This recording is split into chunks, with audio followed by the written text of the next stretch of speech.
Good evening. Remains to be seen whether I'm fit to speak tonight. I just wish someone good morning.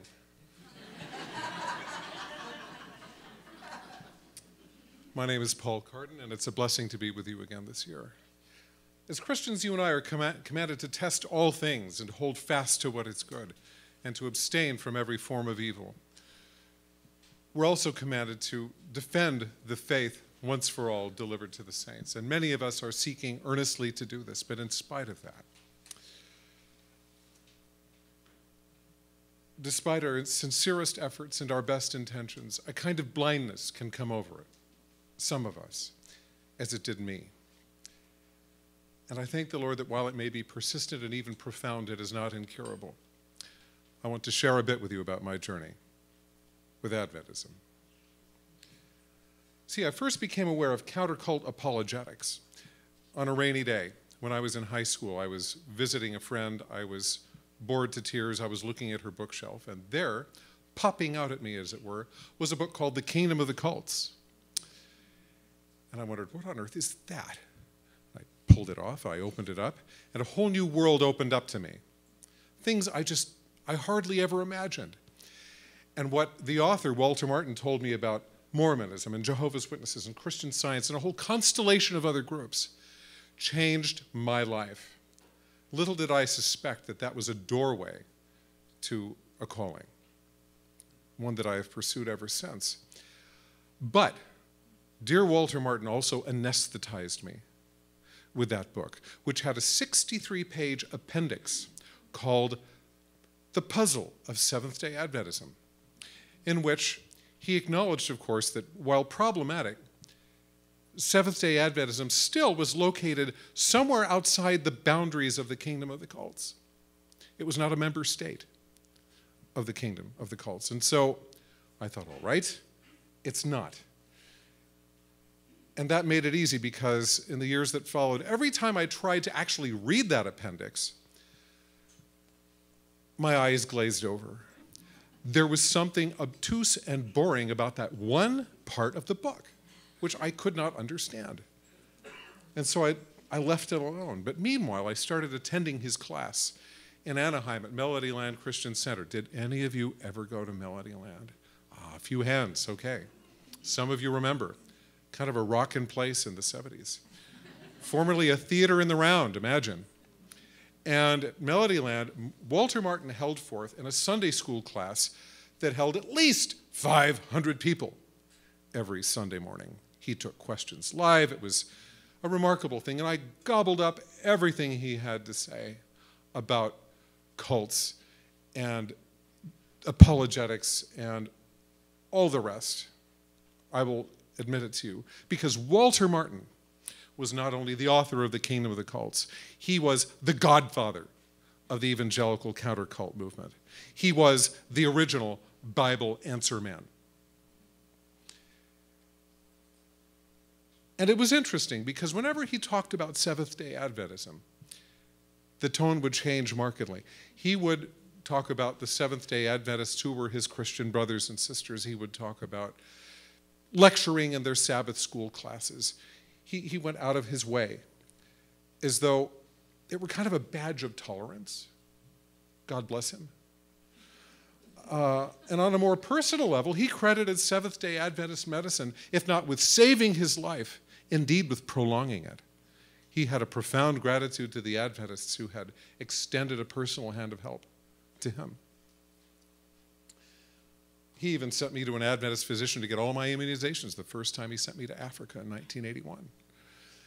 But in the 70s and the 80s, it was a time of great ferment. You probably remember all kinds of crazy news about cults coming out, right? And Seventh-day Adventism was hardly ever in the news, except for maybe the Davenport scandal and Walter Ray and the White Lie.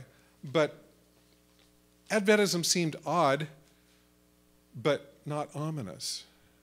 Enigmatic, perhaps, but not evil, at least to me at that time. And I knew this. I always knew this, that Walter Martin, the original Bible answer man himself, had at great personal cost staked his very reputation on the position that Seventh-day Adventism was not a cult. And that was good enough for me. The thinking had been done.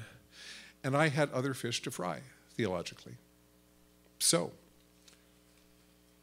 well, I'll even add this. As a cult researcher, who'd been around a little bit by then, I knew of ex-Mormon groups. In fact, I'd been very active with one. I knew of ex-Jehovah's Witness groups. I knew of ex-Christian Science groups, ex-Armstrongite groups.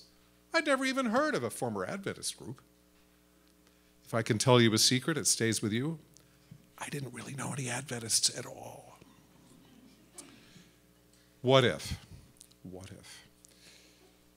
So, in the early 1980s, I moved to Brazil to start a South American branch of the Christian Research Institute.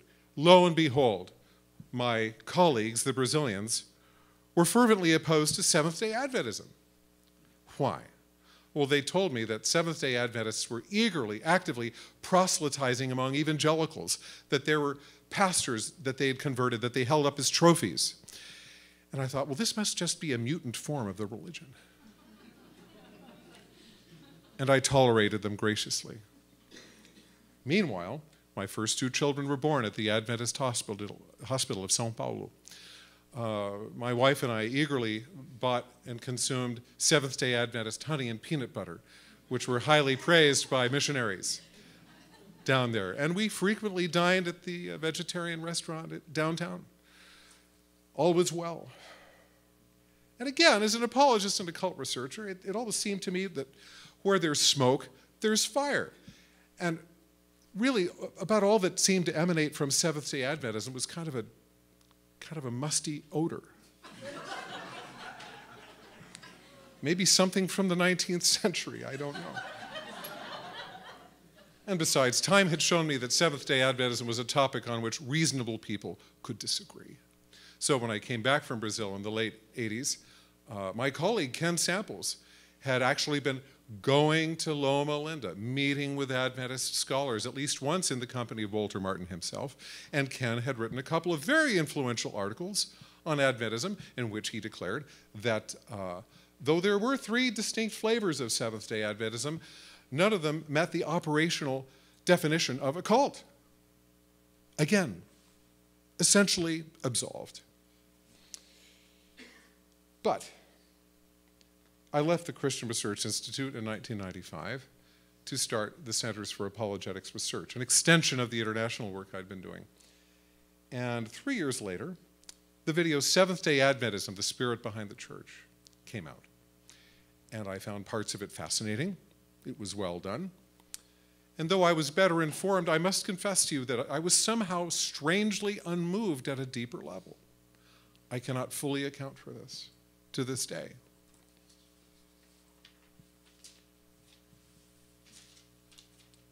That same year, I went to Chicago for the annual gathering of a group called Evangelical Ministries to New Religions. And whom did I meet there but a fellow named Dale Ratzlaff.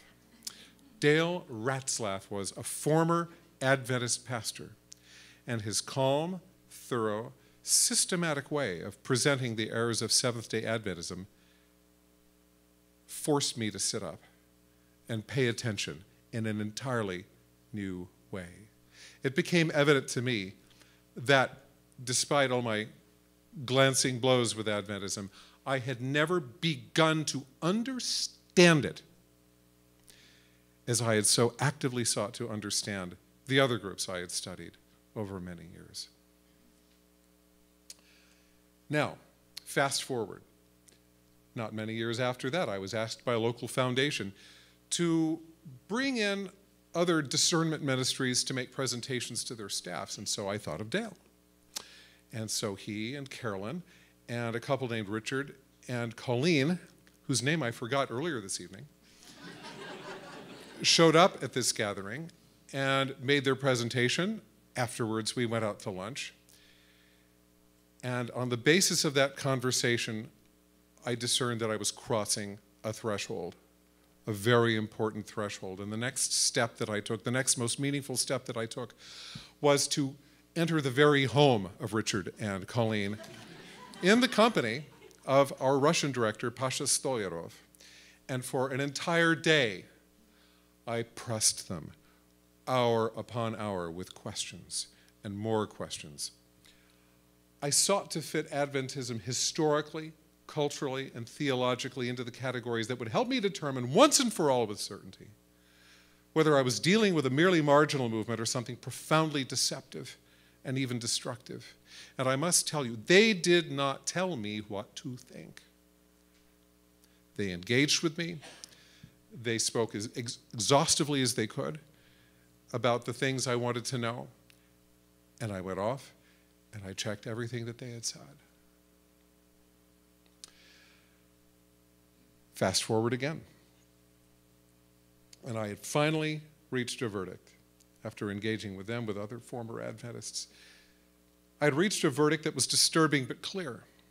Seventh-day Adventism distorts or denies nearly every central teaching of the historic Christian faith. Imagine if I had realized that 20 years before.